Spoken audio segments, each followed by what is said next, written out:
చింజినీకృత పన్నగేశ్వర అచ్యుతానన సాయకం. ప్రస్తుతం మనం నిరుతి లింగం దగ్గర ఉన్నాం. ఇది చాలా ప్రశస్త్యమైన లింగం.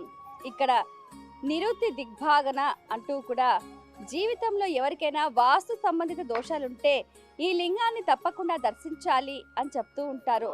వాస్తు దుష్ట గ్రహ దోషాలు పోవటానికి ఈ నిరుతి లింగాన్ని కూడా దర్శిస్తూ ఉంటారు. అంతేకాకుండా కావ్యకంఠముని గణపతి కూడా ఇక్కడ తపస్సు చేశారు.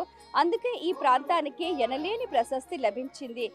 ఆ కావ్యకంఠముని గణపతి ఎవరో కాదు, సాక్షాత్తు శ్రీ మహాగణపతి స్వరూపమే కావ్యకంఠ గణపతి. రమణ మహర్షి ఏమో కుమారస్వామి. వీరిద్దరూ అన్నదమ్ములు.